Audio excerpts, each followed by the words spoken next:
Bonjour et bienvenue sur Spirity Time, votre chaîne de papote holistique sur l'éveil spirituel et l'alchimie des flammes jumelles. Le tarot, ça fait partie de mes dons qui m'ont été donnés sur ce parcours et je vais en faire partager les autres flammes jumelles et en particulier le collectif d'énergie yin, donc celles que j'appelle les alchimistes, pour voir un petit peu comment avancer cette alchimie. Donc le tarot, c'est un super outil pour le shadow work et pour faire passer des messages de son soi supérieur, de son soi divin. Donc voilà, on va commencer, on va demander quel message on a besoin d'entendre aujourd'hui pour notre collectif. La mort, ça commence bien. Alors il ne faut pas avoir peur de la mort, c'est trop belle, hein, ça fait Frida Kahlo un peu. La mort dans le tarot, c'est simplement l'énergie de renouveau, c'est l'énergie de vie, mort-vie. Donc mourir pour renaître, l'énergie aussi du phénix. Donc on va demander direct ce que ça veut dire, c'est quoi la mort, dans quel domaine par exemple. Précisez la mort s'il vous plaît. Hop là.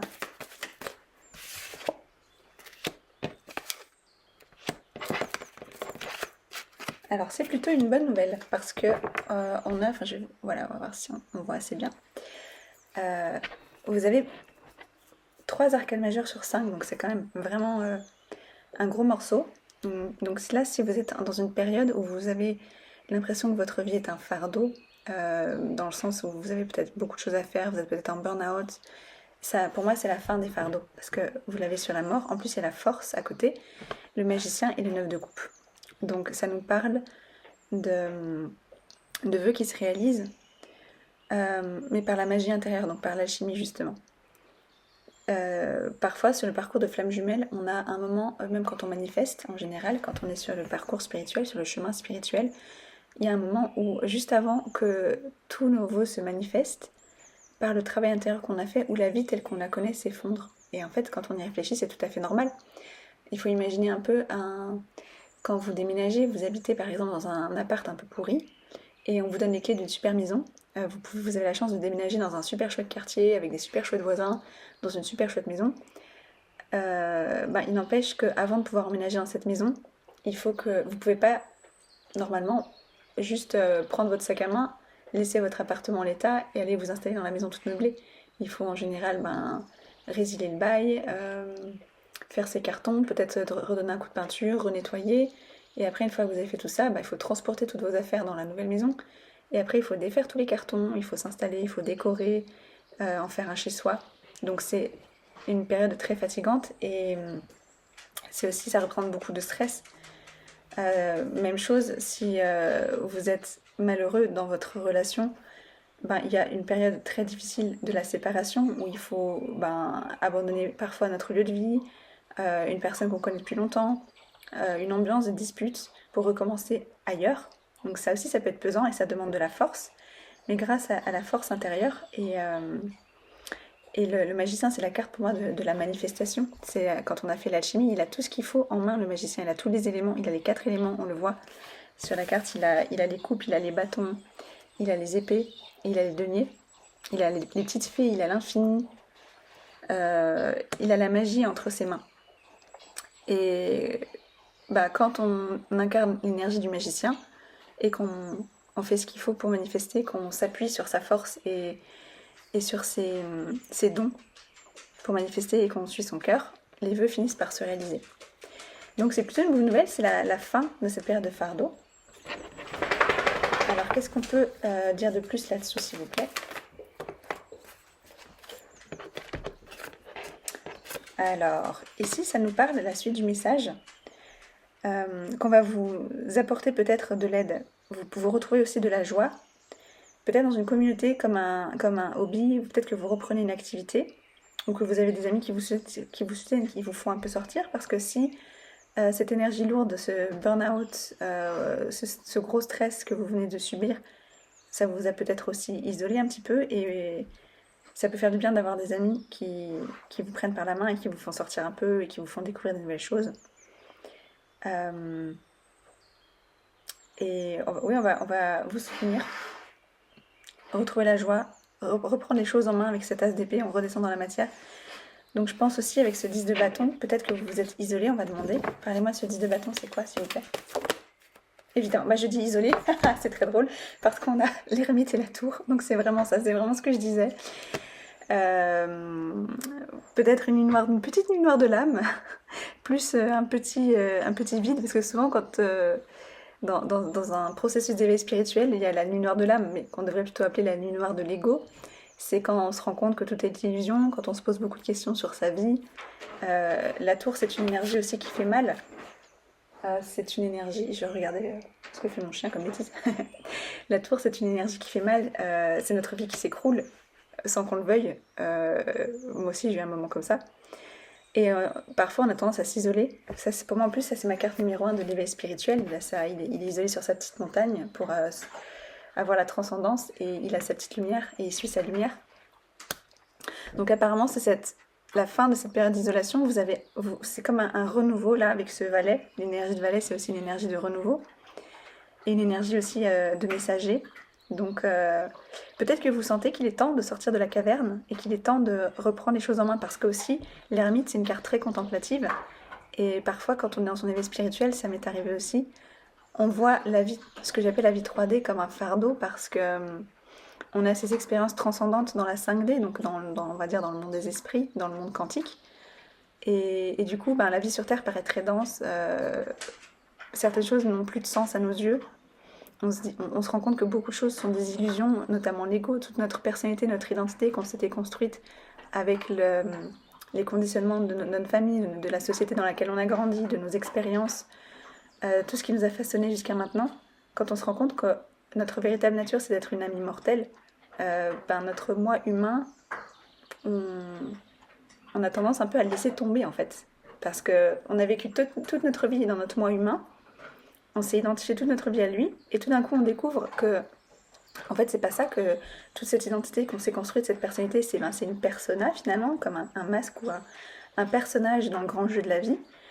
Et on se rend compte que la vérité, c'est qu'on est une âme immortelle, qu'on est un moi divin, et bah, ça fait un choc. Et du coup, on se met à faire partir le pendule dans l'autre sens.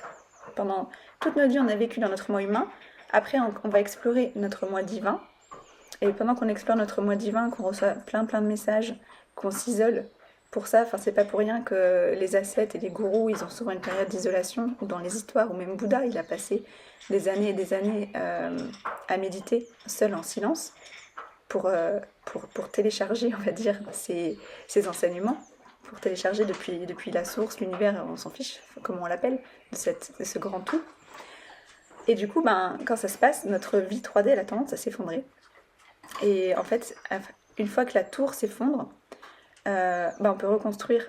Et ça ne veut pas forcément dire qu'on va tout reconstruire à neuf. On peut aussi très bien reprendre les morceaux qui nous convenaient. On peut très bien se rendre compte que ben, on n'était pas sur un mauvais chemin et qu'il y a plein de choses qui ont de la valeur dans la vie, qui vient de s'effondrer. Et comme ça, on peut choisir consciemment ce qu'on décide de rebâtir sur les fondations de cette tour et ce qu'on décide de laisser parce que ça ne nous appartient plus ou parce que ça ne nous a jamais appartenu. Et c'est là qu'on commence du coup, pour se faire à suivre sa joie, à rencontrer aussi sa tribu d'âme. Parce que souvent, quand ce processus se passe, on monte en vibration et on attire forcément des gens qui sont plus alignés. Donc c'est aussi normal qu'il y a des amitiés qui s'effondrent.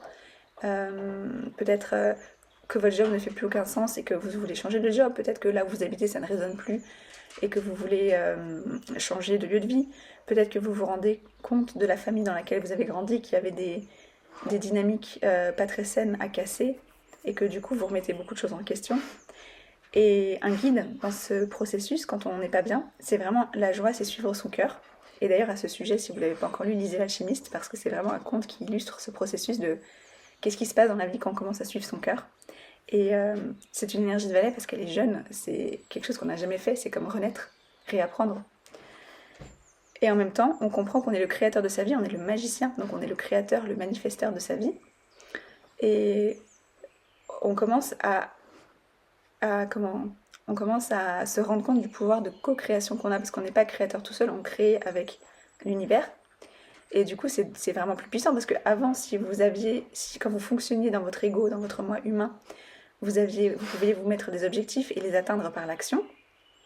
Et après, quand on se rend compte de notre véritable nature et que les miracles commencent à apparaître dans notre vie, on se rend compte que la vie elle est miraculeuse, donc il y a beaucoup de magie qui entre dans notre vie. Et ensuite, il faut retrouver la balance de co-création. Quand nous, on fait un pas dans la réalité, dans la matière, l'univers fait 10 pas vers nous. Et du coup, la manifestation elle est d'autant plus puissante et c'est d'autant plus facile de réaliser ses vœux quand ils sont alignés avec ce qu'on est venu faire ici. Et donc là, vous êtes dans une phase où vous reprenez votre vie en main, après qu'elle se soit écroulée, où maintenant tout est par terre, le puzzle est cassé, et vous pouvez... Il était dissonant avant le puzzle, et maintenant vous pouvez reprendre les morceaux et refaire un puzzle plus harmonieux. Donc voilà, je pense que le message est complet. Et mon chien, il a gratté la porte quand j'ai dit ça, ça veut probablement dire oui c'est bon, il s'installe.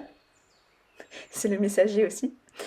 Je pense pas qu'il y ait besoin d'une confirmation. Donc voilà, si vous êtes dans ces énergies-là où tout s'écroule, c'est normal, donc pas de panique. Prenez cette période d'introspection, elle est nécessaire. Appuyez-vous sur vos amis et ayez confiance. L'univers est à vos côtés, vous avez le magicien et les vœux qui se réalisent. Et le moment venu, quand vous serez prêt à intégrer tout ça, vous êtes aussi peut-être en période d'intégration, vous allez sortir de votre caverne d'ermite, pas de panique. Le mot d'ermite ne va pas durer éternellement. En attendant, suivez votre cœur et le moment venu, vous reprendrez votre vie en main et vous arriverez à manifester en vous appuyant sur votre force intérieure. Et la force est avec vous, vous avez votre lion à vos côtés. Donc aussi, demandez à vos guides, si vous les connaissez. Moi j'appelle ça la team cosmique. Demandez à votre team cosmique, à vos défunts, à vos guides, si vous les connaissez, de vous donner de la force pour traverser ça. Parce que la tour, c'est violent comme énergie. Tout s'effondre et on peut rien faire. Et notre moi humain, notre ego, il veut absolument s'accrocher à ça. Il veut s'accrocher à ce qu'il connaît parce que on n'aime pas l'incertitude. Et il faut avoir confiance, il faut laisser la tour s'écrouler gentiment. Comme dans Astérix, Obélix, Mission Cléopâtre, quand ils détruisent le palais. Ça se détruit bien gentiment tout ça. Voilà, laissez faire, ayez confiance. Et le moment venu, pas quand vous aurez peur, mais quand ce sera votre choix, parce que le moment sera venu,